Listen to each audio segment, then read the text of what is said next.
عمرك فكرت ازاي صدفة تافهة جدا زي انك تتأخر على شغلك 5 دقايق او حاجة تقع منك في الشارع ممكن انها تغير مسار حياتك بالكامل، او الأسوأ انها تنهيها؟ تخيل بقى ان صدفة زي دي بتجمعك ب9 اشخاص غرب عنك تماما في مكان مقطوع مفيش منه اي مخرج. انت ساعتها بتبقى فاكر انه مجرد سوء حظ او يوم نحس، بس بتفاجئ انك محبوس مع قاتل مجهول بيخلص عليكم واحد ورا التاني. كل ما تفتكر انك خلاص فهمت اللعبة وعرفت مين القاتل، بتكتشف انك ما تعرفش اي حاجة. فانا النهاردة جاي اتكلم عن فيلم رغم عبقريته الا ان في ناس كتير ما تعرفوش، وانا شايف ان هو مظلوم حبتين مع انه حرفيا بيقدم واحد من اعظم واذكى البلوت تويست اللي انت ممكن تشوفها في حياتك، وهو فيلم ادينينتي. بنبدأ مع راجل قاعد ومشغل كاسيت وفي تسجيل لشخصين بيتكلموا مع بعض. التسجيل عبارة عن دكتور بيوجه أسئلة لشخص، أسئلة زي انت فاكر مامتك؟ طب انت فاكر طفولتك كانت عاملة ازاي؟ بس الشخص التاني من أول ما بتسمع صوته تحس إن هو تعبان، مش طبيعي، كأنه مريض نفسيا. ويبدأ يجاوب ويقول إن هو فاكر إن مامته كانت عاهرة وكانت بتسيبه لوحده في الفندق كتير، وإن هو اتضرب وتعذب كتير وهو صغير. والدكتور يفضل يسأله بقى أسئلة من النوع ده، واحنا بنفهم إن الشخص ده عنده ماضي مؤلم، وإن التسجيل ده غالبا جزء من جلسة علاج أو تحقيق نفسي. بعدها بقى بنروح لموتل. الموتل ده اللي هو بيبقى زي فندق صغير كده، المكان اللي بيشيل الناس الدنيا باظت معاهم واتشردوا في الشارع، او حصلت معاهم مشكله في عربيتهم فبيضطروا ان هم يقعدوا فيه يوم لحد ما يمشوا تاني يوم الصبح يعني. بس في الافلام طبعا اليوم ده غالبا بيبقى اخر يوم في حياتهم. بعدين بقى بنكمل وبنشوف ان في واحد دخل الموتل ده بسرعه جدا، هو شايل مراته وحرفيا هي كلها دم. بيدخل على الراجل اللي واقف في الريسبشن بيقول له بسرعه الحقني بتموت مني. بعدها على طول بيجي لنا فلاش باك للراجل ده وهو في العربيه مع مراته، وكان معاهم ابنهم الصغير. هم سايقين عادي، مره واحده العربيه الكاوتش بتاعها بيحصل فيه حاجه وكانه فرقع، فالعربيه بتفقد توازنها. بس في الاخر بيقدروا ان هم بقى يسيطروا على العربيه وما بيحصلش حاجه كبيره. والراجل بينزل بيشوف ايه اللي حصل، فبيلاقي ان في كعب حريمي طويل زي الشوز بتاع الستات ده داخل في الكاوتش العربيه من تحت، فبيشيله وبيفهم ان هو ده اللي عمل المشكله، وكان المفروض خلاص ان الموضوع اتحل. بعدها بيحصل فلاش باك تاني.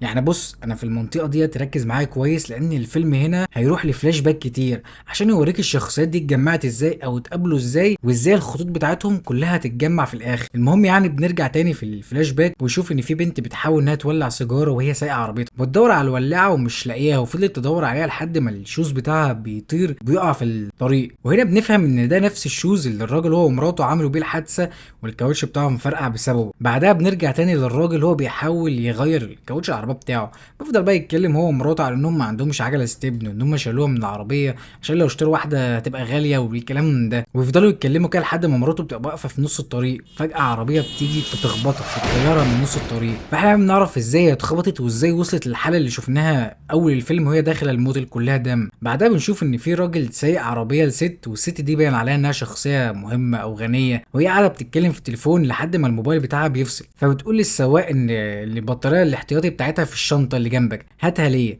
فالراجل بيفضل يدور عليها ومش لاقيها، وهي تفضل متعصبه وتقول له ما هي موجوده يا غبي، دور عليها كويس. وبسبب ان هو مركز مع الشنطه مش بياخد باله من الطريق، وفجاه بيخبط ست كانت واقفه في نص الطريق. والست ديت ايوه بتطلع هي نفس الست اللي كنا شفناها هي وجوزها دخلوا عشان هي بتنزف دم.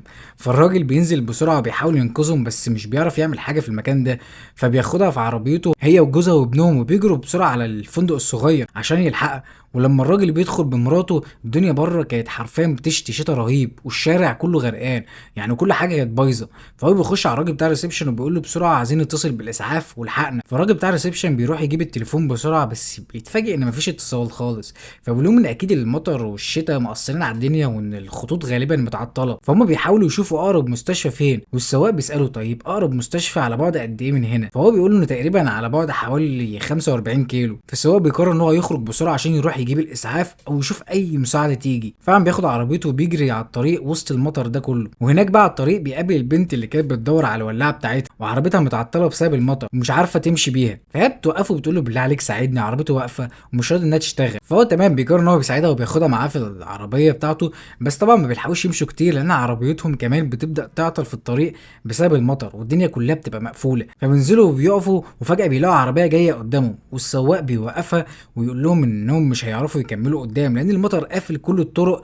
وان في فندق صغير قريب من هنا، فالاحسن ان هم كلهم يرجعوا لانهم كده كده محبوسين في المكان ده. وكان جوه العربيه ديت شاب وبنت كده صغيرين، في الاول مش بيسمعوا الكلام، بس في الاخر خلاص هم بيقتنعوا ان هم كلهم لازم يرجعوا للفندق الصغير ده. وجوه الفندق ده الست المشهوره بتروح للولد بتاع الريسبشن وبتقول له احجز لي احسن اوضه عندك بتكون مريحه. فالراجل بيبص عليها كده وبيتفاجئ، بيقول لها ايه ده، هو انت الممثله المشهوره؟ فبتقول له اه انا، بس يلا انجز بقى بسرعه انا عايزه اوضه نظيفه. بعدها كلهم خلاص بيرجعوا للفندق وبيدخلوا على الريسبشن وبيقولوا ان الطريق كله مقفول وان هم مضطرين يقعدوا هنا لحد ما المطر يهدى والدنيا تفتح تاني. وخلال بقى ما هم واقفين في الريسبشن، الولد بتاع الريسبشن بيبص للبنت اللي كانت مع السواق بيقول لها انت عاهره صح؟ فهي بترد عليه بعصبيه وبتقول له ان هو ده يخصك في ايه، المهم انا عايزه اوضه. فهي بيقول لها لا احنا ما بنأجرش اوض لناس حسالة زيك. وبيفضلوا بقى يتخانقوا مع بعض شويه لحد ما في الاخر خلاص هو بيقتنع وبيديها اوضه. وكده كل الناس اتجمعوا في الفندق، كل واحد فيهم بياخد مفتاح الاوضه بتاعته وبيطلعوا عشان يرتاحوا الليله دي. بعد كده بقى بتدخل عربيه جايه تركن قدام الفندق،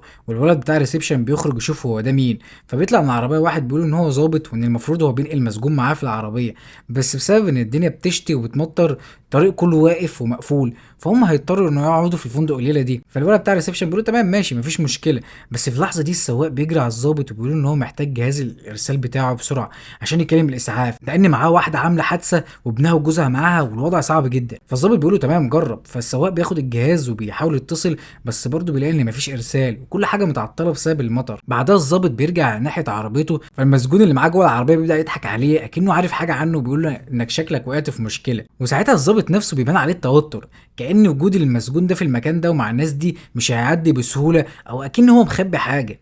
بعدها السواق بيروح للأوضة اللي فيها الست اللي هو خبطها بعربيته، وبيجيب إبرة وخيط وبيحاول يخيط لها الجرح بتاعها بنفسه عشان مفيش إسعاف ومفيش أي طريقة يساعدوها بيها غير كده. وبعد ما بيخلص بيبص لابنها هي وجوزها وبيلاحظ إن الولد ساكت خالص قاعد واخد جنب لوحده ومش بيتكلم من ساعة الحادثة. فبيسأل جوزها هو ابنك كويس؟ فالراجل بيقول له اه هو كويس، بس هو أصلا في الحالة دي من قبل الحادثة. وبدأ يحكي إن الولد تقريبا من ساعة ما أبوه سابهم ومشى من سنتين وهو في الحالة دي، لان انا مش ابوه انا جوز امه. وبيكمل بيقول ان ابوه اصلا كان عنيف معاهم وان هو كان بيضربهم، فده مأثر على ولد جدا، عشان كده انت هتشوفه هادي طول الوقت. بعدها كل واحد خلاص ان هو بيدخل اوضته جوه الفندق عشان الوقت اتاخر، بس انت هتلاحظ ان كل واحد فيهم عينه نظرات قلق او خوف، نظرات تحس ان الناس ديت مخبيه حاجه وراها وانت مش فاهم هو ده ليه. وهنا خلاص بقى احنا بقينا عارفين ومجمعين ان احنا معانا في الفندق ده 10 اشخاص بالظبط. يعني عندك السواق والست المشهوره اللي بيشتغل عندها والولد وحبيبته اللي قابلوهم على الطريق، ومعانا كمان الضابط والمجرم بتاعه والراجل ومراته اللي عملت الحادثه، وطبعا البنت العاهره، واخيرا الراجل اللي شغال في الريسبشن. في الوقت ده الممثله المشهوره بتخرج بره الاوضه عشان تحاول تلقط اي اشاره في التليفون، فبتحط على راسها زي مشمع عشان تحمي نفسها من الشتاء. وهي ماشيه كده مره واحده بنشوف ان في ايد بتلف المشمع اللي هي لابساه حوالين رقبتها وبتخنقها. فالسواق بتاعها بيكون في اوضته وبيسمع صوت عالي، فبيخرج يدور فبيلاقي على الارض الحلق بتاعها واقع. فجاه يبدا يسمع صوت خبط وطقطقه غريب، فبيشوف ان الصوت ده جاي منين، بيلاقي ان هو جاي من اوضه الغسيل. فبيروح الاوضه ديت بيفضل يفتح غساله ورا التانيه لحد ما بيلاقي جوه الغساله هدوم الممثله جوه. ولما بيجي يشيل الهدوم دي بيكتشف ان راسها حرفيا مقطوعه ومحطوطه جوه الغساله بتلف مع الهدوم. فاول ما السواق بيشوف المنظر ده بيتفزع طبعا، فالظابط والولد بتاع الريسبشن بيجروا على صوته شوف المنظر ده. فالسواق ساعتها بيفحص الجثه وبيقول انها لسه مقتوله حالا، وبيقول لهم ان هو عرف الكلام ده او عرف المعلومه دي لانه كان شغال ظابط قبل كده. فهم بيدوروا جوه الغساله بيلاقوا ان في مفتاح لاوضه رقم 10. فالظابط بيقول ده المفروض دي اوضه انا. فبيجروا على الاوضه بيكتشفوا ان المسجون فك الرابطه بتاعته وهرب، وهنا طبعا بيستنتجوا ان المسجون هو اللي قتل الممثله دي. بعدين الفيلم بياخدنا فجاه لمكان تاني خالص، بنشوف ان في ناس لابسه بدل وشكلهم نضيف قاعدين في مكتب، ومن وسط كلامهم بنفهم ان في قاضي ومحامي ودكاتره مجتمعين هنا عشان ان في مجرم هيتعدم بكره، وهم بيحاولوا يثبتوا انه مريض نفسي عشان يوقفوا الاعدام ده.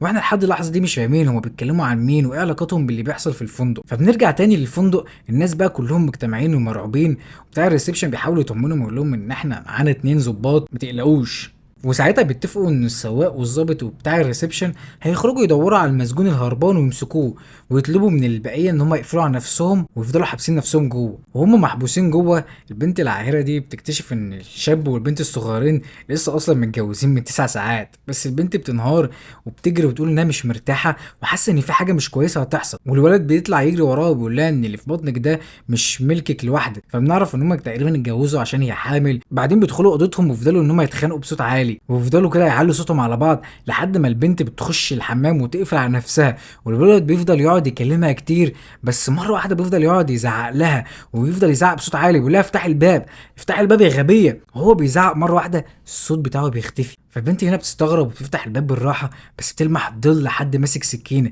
فبتنط من الشباك وبتصرخ، والناس بتتجمع وبيلاقوا الولد مقتول ومرمي جثه جوه الاوضه. بعدها المسجون بقى الهربان بيجري بره وبيحاول يستخبى في فندق مهجور قدام الفندق بتاعنا، بس الضابط والسواق بيلحقوه وبيضربوه وبيرجعوه تاني للفندق وبيربطوه كويس، وبيخلي الولد بتاع ريسبشن ان هو يقعد يحرسه، والمسجون بيفضل بقى يقعد يستفزه في الكلام. بس في نفس اللحظه دي الست اللي عملت الحادثه بتبدا انها تفوق وتندى على ابنها الصغير، والولد يفضل يبص لها بصات غريبه ومريبه، وانا بصراحه مش مطمن للولد ده من اول الفيلم. وجوزها بقى بيطلع يجري يجيب لها مهدئات عشان انها خلاص فاقت. بعدين البنت العاهره بتروح اوضتها تلم فلوسها في شنطه، فبيخش عليها السواق بيسالها هو انت بتعملي ايه هنا؟ فبترد له السؤال وبتقول له انت اللي بتعمل ايه هنا؟ فبيقول لها انا جاي بصور الجثه عشان بدرس مسرح الجريمه اللي هي جثه الشاب الصغير اللي مات. فبيفضلوا يتكلموا كده شويه، والبنت هنا بتساله عن شهر ميلاده، فبيقول لها ان هو مولود في شهر مايو اللي هو شهر 5 يعني، فهي بتبتسم تقول له برج الثور زي يعني بالظبط. المهم يعني السواق بيبدا ان هو يصور الجثه وهما بيتكلموا، بس هو بيصور فجاه بيستغرب جدا لما بيلمح حاجه مقفوله عليها في ايد الجثه، فبيروح يفتح ايدها بيلاقي ان هو مفتاح مكتوب عليه رقم 9. واحنا فاكرين طبعا ان هم لقوا قبل كده مفتاح رقم 10 مع راس الممثله جوه الغساله. وهنا البنت بتبص له وهي مرعوبه بتساله انا مش فاهمه هو القاتل ده بيلعب معانا يعني بيرتبنا ترتيب تنازلي وعامل لنا زي عداد كده للموت بتاعه. فلما بيخرجوا بيلاقوا ان الراجل بتاع الريسبشن واقف بره، فبيسالوه هو انت واقف بره بتعمل ايه؟ مش المفروض انت بتحرس المسجون جوه؟ ايه اللي جابك هنا؟ فهو بيقول لهم لا انا كنت بس خارج بدور على حاجه. فبالظبط لما بيخش الاوضه اللي المحبوس فيها المسجون بتخض كده وبينده عليهم بسرعه، فكلهم بييجوا بيلاقوا ان هو المسجون ميت، فكلهم بيتهموا طبعا الراجل بتاع الريسبشن، فبيقولوا ايه اللي انت عملته ده؟ انت ليه قتلته؟ فهو بيقعد يحلف ويقول لي انا ما قتلتوش، والله ما قتلته، انا اول مره اشوفه بالمنظر ده اصلا. فبيقولوا ما فيش حد غيرك كان موجود، انت اللي قتلته. وبيلاقوا جنبه مفتاح برده مكتوب عليه رقم 8، فبيقولوا ما فيش حد في الفندق دوت اصلا غيرك معاه المفاتيح اللي هو النسخه الثانيه بتاعت المفاتيح الاوض، فاكيد انت اللي بتقتلهم وبتحطها جنبهم. فخلاص هم كلهم بيبقوا شاكين ان الراجل بتاع الريسبشن هو اللي عمال يقتل فيهم.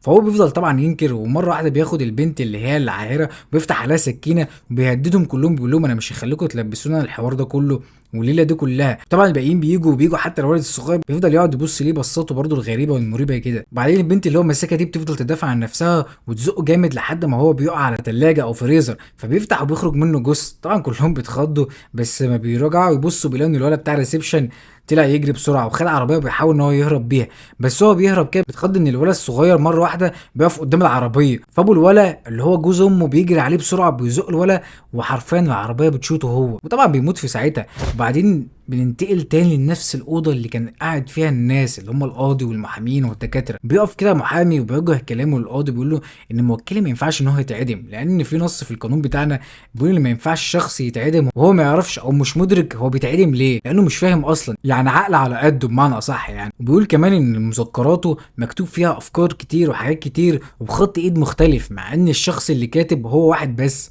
وكمان بيقولوا ان الدكتور اللي معايا هيقدر كمان يفهمك اكتر عن الحاله اللي احنا بنتكلم عنها. بس ساعتها بتوع الامن بيجوا بيقولوا ان المسجون وصل، وبيبقى راجل تخير كده وقاعد على كرسي متحرك وشكله مريب. وبنرجع تاني بقى للفندق، وطبعا بيمسكوا الراجل بتاع الريسبشن ويقعدوا يربطوه، ويفضل يقعد يعيط ويقول انا ما قتلتش حد، والراجل اللي انتوا شفتوه جثه في التلاجه ده كان المدير الحقيقي بتاع الفندق. وانا لما وصلت هنا انا كنت عابر سبيل اصلا، وصلت الفندق هنا لقيته ان هو ميت، كان ميت على مكتبه، فانا ما عرفتش اعمل ايه ولا اتصرف ازاي، فخدته حطيته في التلاجة عشان الجو كان حر، وانا افضل محافظ على جثته عشان لو حد جه سأل عنه او كده يفضل موجود. وانا بصراحه اشتغلت مكانه لان انا كنت محتاج فلوس. وهم في اللحظه دي بيقعدوا يبصوا ليه كده اللي هو ايوه ايوه ايوه حور ايوه ايوه ايوه، ما بيبقوش مصدقين ولا كلمه من اللي هو بيقولها. وبيجي الظابط بيضغط عليه وبيقول له يا ابني ما انت اللي قتلتهم، هو مفيش حد غيرك هيعمل كده، ما احنا لسه شايفينك بعينينا وانت قاتل جوز الست من شويه. وبيفضلوا طبعا يقعدوا يصرخوا على بعض، والولد الصغير يفضل يقعد يعيط ومنهار، واللي هو يعني كفايه اللي بيحصل دوت انا مش مستحمل ده. وساعتها الولد الصغير بيزهق منهم بيسيبهم بيخرج بره الاوضه. فبتيجي بقى الشابه الصغيره اللي هو جوزها مات تسالهم سؤال، بتقول لهم هو حد فيكم اتفرج على الفيلم اللي كان فيه ناس اتحبسوا مع بعض في جزيره وكانوا بيموتوا واحد ورا التاني؟ فواحد منهم بيرد بيقول له ايوه انا فاكر الفيلم ده. فبتقول ايوه الفيلم ده بقى قصته كانت بتدور انه كان بينهم حاجات متشابهه، فعشان كده لما كانوا مجتمعين على الجزيره دي مش عن طريق صدفه او كده، فممكن يكون بينا احنا كمان حاجات متشابهه. فبيفضلوا بقى يقعدوا يتكلموا، واحد يقول انا اتولدت في ولايه كذا، والتاني يقول لا انا اتولدت في ولايه كذا.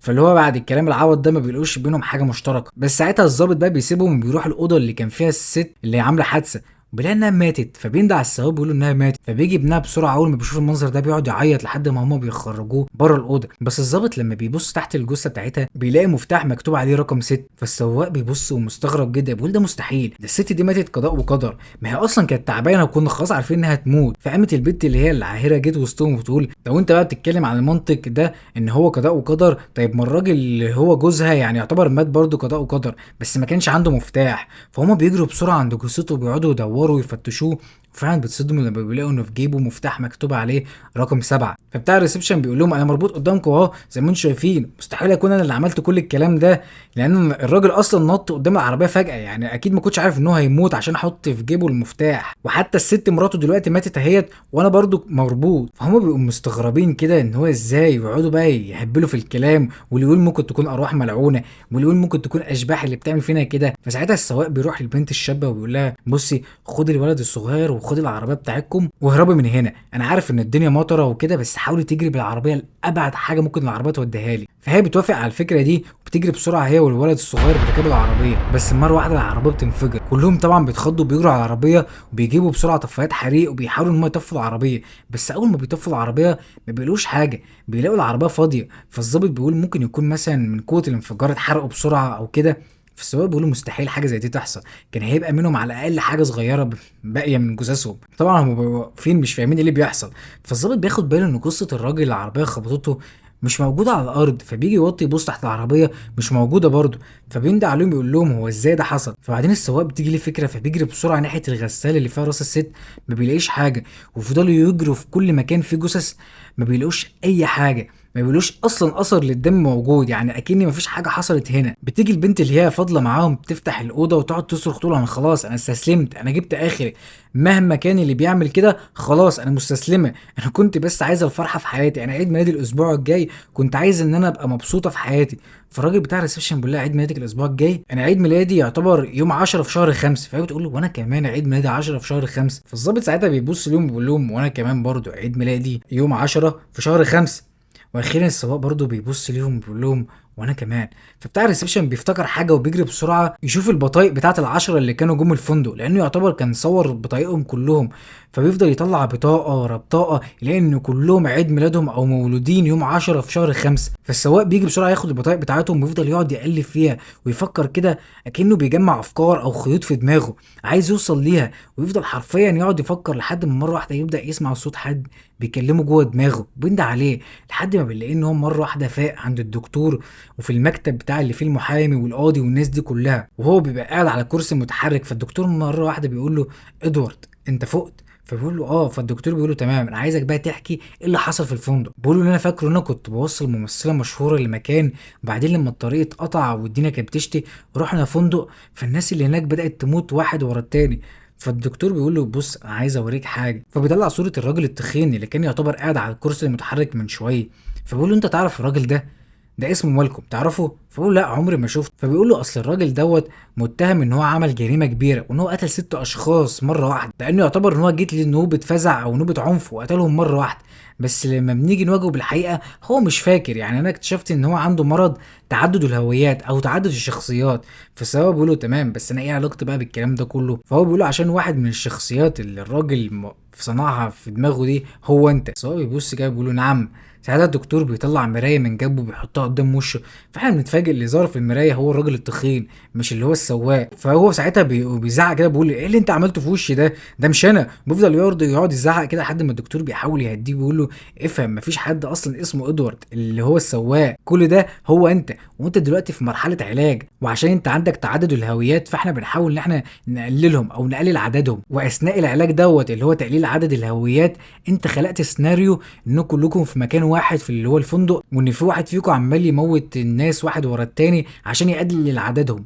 فطبعا الراجل ده ما بيصدقش الكلام ده ويقول لا مستحيل ده فيلم معمول عليا، انا فاكر انا كنت من 6 سنين كنت ظابط. فهو بيقول له انت عمرك ما كنت ظابط، انت اللي عملت الجريمه دي من 6 سنين، لان واحد من الشخصيات اللي انت صنعتها هو اللي اتحكم فيك من 6 سنين، هو اللي بيتحكم فيك في كل الشخصيات اللي انت خلقتها، هو كمان اللي بيموتكوا جوه الفندق برضه اللي انت اخترعته في دماغك. فالدكتور بيكمل كلامه بيقول له: انا هكلمك دلوقتي بصفتك ادوارد اللي هو السواق، انا عايز افهمك على حاجه ضروريه جدا. بسبب الجرائم اللي الشخصيه الشريره ده عملتها انت محكوم عليك بالاعدام، وان الحكم ده المفروض ان هو يتنفذ خلال 19 ساعه. فانا بحاول اقنع واثبت للراجل اللي قاعد هناك ده اللي هو القاضي ان مش انت اللي عملت الجرائم دي، وان في شخصيه متحكمه فيك وهي اللي عملت الجرائم دي، فارجوك ساعدني وبلاش انت تغيب عن الوعي تاني، عشان لو انت غبت عن الوعي تاني ورجعت للفندق فممكن الشخصيه الشريره دي تقتلكوا كلكم وتقتلك انت كمان، وهي اللي تفضل متحكمه في جسمك كله. وفي الاثناء دي والدكتور هو عمال يتكلم معاه، فالراجل اللي هو السواق ما بيقدرش ان هو يتحكم في نفسه او يمسك نفسه، ودماغه برضه بتتسرح بيه وبيرجع تاني للفندق. واول ما بيرجع بقى للفندق البنت اللي هي فاضله معاهم بتجري على عربيه الضابط عشان تحاول تشوف المفتاح فين وانها تهرب. بس وهي في العربيه بتكتشف ان في ملفين لاتنين مجرمين مش واحد بس، وبتلاقي ان صوره الضابط موجوده في ملف من الملفات دي. وهنا بقى بيجي فلاش باك بنشوف ان الضابط ده ما كانش ضابط ولا حاجه، هما كانوا 2 مساجين، وفي ضابط واحد كان بيوديهم السجن، فهم بيعرفوا ان هم يفكوا نفسهم وبيقتلوا الضابط الحقيقي، وهو بقى بيبقى الضابط مكانه. فهي بتعرف اكيد ان هو القاتل، وساعتها بتجري عشان تقول لاي حد من اللي باقيين ان ده هو القاتل، لان اصلا خلاص ما عادش حد غير ان الضابط ده وادوارد السواق والولد بتاع الريسبشن وهي. فهي بتجري تدور على اي حد لحد ما الضابط ده بيقابلها بيقول لها: اديني مفاتيح العربيه، هي فين؟ فهي بتحاول تهرب منه بس ما بتعرفش. ساعتها بقى بيجي الولد بتاع الريسبشن يلحقها ويخبطه وبيضربه، وخلاص بقى هما بييجوا يهربوا، بس الضابط ده بيفوق تاني وبيضربه بالمسدس بتاعه، وطبعا بيوقعه بيموته في ساعتها. بعدها بيفضل يجري ورا البنت دي عشان ان هو يقتلها، لحد ما هي بتتقابل مع السواق وبيقول لها: ما تقلقيش انا عايزك بس تستخبي. وساعتها بقى هو بيروح عشان يواجه الضابط ده، فالاتنين بيتقابلوا وكل واحد بيفضل يضرب على التاني نار. بس في اللحظه دي انت هتشوف ان هو ادوارد ده حرفيا بيفضل يقرب منه عشان يحاول يقتله، مع انه بياخد طلقات كتير جدا، بس هو مش في دماغه، لان اهم حاجه عنده ان هو يموت الشخصيه الشريره، عشان هو لو موت الشخصيه الشريره خلاص هو مش فارق بقى معاه يموت يعيش اي حاجه من ده، هو مش فارقه معاه، لانه كده كده لما يرجع الحقيقه كل حاجه هتبقى طبيعيه، وهو اللي هيبقى متحكم في جسمه وفي عقله. وفعلا هو خلاص بيقدر ان هو يقتله وبيقع على الارض كده لانه اخد كميه رصاصات كتير. وساعتها هو بينتقل لشخصيته الحقيقيه اللي هو مالكم الراجل التخين، بيقول: انا خلاص قتلت الشخصيه الشريره وخلصت عليها، وهو حتى بيقعد يعيط، فالدكتور بتاعه بيبقى مبسوط بالكلام ده. بعدها بقى كل اللي في الاوضه بيفضلوا بقى يتخانقوا، والشرطه تقول: ايه الهبل ده، لا مستحيل طبعا. والدكتور المحامي بتاعه بيقولوا: هو كده يعتبر خلاص، انتوا عايزين تعدموه ليه، هو خلاص بنفسه اعدم الشخصيه الشريره. لحد ما في الاخر القاضي بيقرر ان الاعدام يتوقف خلاص، وانه هينتقل لمستشفى امراض عقليه تحت اشراف الدكتور بتاعه. بعدها بقى بنشوف ان الست الوحيده اللي فضلت عايشه وهي عند بيتها بتقعد تزرع الشجر وعايشه حياه جميله بقى، لكن وهي بتحفر تربه عشان تزرع الشجره بتاعتها بتلاقي ان في مفتاح مكتوب عليه رقم 1. طبعا هي بتتخض في الموقف ده وبتقول: ازاي وايه العبط ده، لحد ما تبص وراها بتلاقي ان في واحد ماسك فاس وان هو بيقرب منها. واحنا هنا بنتفاجئ وهي كمان بتتفاجئ ان الشخص ده طلع الولد الصغير، وان كان هو القاتل الحقيقي كل ده. بس في نفس اللحظه دي مالكم الشخصيه الحقيقيه دماغه بتبدا تتعب تاني، لانه خلاص عارف ان الضابط مش هو القاتل الحقيقي ولا هو الشخصيه الشريره، فدماغه بتفضل تتعب. والدكتور بيقول له: انت مالك في ايه؟ فبننتقل تاني بسرعه للولد الصغير وهو بيبص للبنت بيقول لها ان العاهرات ملهمش فرصه تانيه، بيخلص عليها بسرعه. وفي نفس اللحظه ديت مالكم بيمسك السلاسل اللي مربوط بيها بايده وبيخنق بقى الدكتور بتاعه وبيقتله، وبس الفيلم بيخلص على كده. انا عارف ان الفيلم ده فيه كذا بلوت تويست وانه كلهم حلوين، وحتى من اول بلوت تويست طبعا بتكتشف ان في شخصيات في دماغ واحد وان الفندق والحاجات دي كلها مش حقيقيه، بس انت لو ركزت من اول فيلم هتعرف ان الشخصيات دي ما جتش كده عبث من دماغ المحكوم عليه بالاعدام ده. يعني عندك في اول فيلم هو اتذكر ان هو كان ولد صغير عاش طفوله صعبه وان امه كانت عاهره، فهو خلق الشخصيات دي، خلق ان في واحده في الفندق عاهره، وان في ولد صغير اللي هو كان هو وهو صغير، وان هو قتل العاهره اللي هي في دماغه انها امه. فبجد كده خلاص انا خلصت كل اللي عندي، وهرجع اقول تاني الفيلم ده تقريبا ما كانش حد يعرفه او مش معروف كتير خالص، مع ان الفيلم حلو جدا وفيلم بيفضل يلعب في دماغك كده كتير ورا بعض. فانا عايز اعرف ايه رايكم في الفيلم، وعايزكم تقترحوا عليا في الكومنتات تحت ايه اكتر فيلم بلوت تويست انتوا بتحبوه، يعني ممكن تشجعوني كده او اسرق منكم فيلم كده حلو ان انا اعمله، مع ان تقريبا انا مخلص كل افلام البلوت تويست اللي موجوده على موقع IMDb. وبس كده، سلام.